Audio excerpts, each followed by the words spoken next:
ભુજની district and sessions કોર્ટને બોમ્બથી ઉડાવી દેવાની ધમકીનો મેલ મળતા ભારે અફડાતફડી મચી જવા પામી હતી. એલસીબી, એસઓજી સહિતની પોલીસની ટીમ ઘટના સ્થળે દોડી ગઈ. ડોગ સ્ક્વોડ અને બોમ્બ નાશક સ્ક્વોડ પણ ઘટના સ્થળે દોડી ગઈ. પ્રવેશબંધી ફરવામાં આવી છે. કોર્ટ સંકુલને કબજે કરી લેવામાં આવ્યું છે. તમામ લોકોને બહાર મોકલી દેવામાં આવે છે. તપાસ ચાલુ છે. હજી સુધી કોઈ સંદિગ્ધ વસ્તુ જોવા મળી નથી.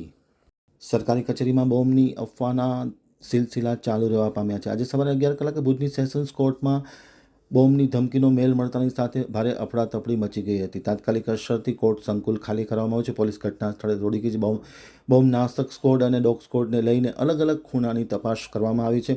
સતત 30 મિનિટ સુધીની તપાસમાં પોલીસને કોઈ સંદિગ્ધ વસ્તુ મળી નથી, પરંતુ તાત્કાલિક અસરથી તમામ જે અશીલો હતા એમને પણ બહાર મોકલી દેવામાં આવ્યા, વકીલોને પણ બહાર મોકલી દેવામાં આવ્યા અને કોર્ટ સંકુલ છે એ આખું કબજે કરી લેવામાં આવ્યું છે અને પ્રવેશબંધી ફરમાવી દેવામાં આવે છે. જ્યાં સુધી પોલીસની ક્લીન ચીટ ન મળે ત્યાં સુધી કોર્ટ સંકુલમાં પ્રવેશ ઉપર મનાઈ ફરમાવી દેવામાં આવી છે અને એલસીબી અને એસઓજીની ટીમ પણ ઘટના સ્થળે દોડી ગઈ છે. ખાસ કરીને તપાસ હાથ ધરવામાં આવી રહી છે કે કઈ પ્રકારની પરિસ્થિતિ ઊભી થઈ છે અને સેશન્સ કોર્ટને બોમ્બથી ઉડાવી દેવાની ધમકીના ગંભીર રીતના પોલીસે લીધું છે અને તપાસ હાથ ધરવામાં આવી છે, પરંતુ ત્યાં સુધી કોઈ સંદિગ્ધ વસ્તુ જોવા મળ્યું નથી.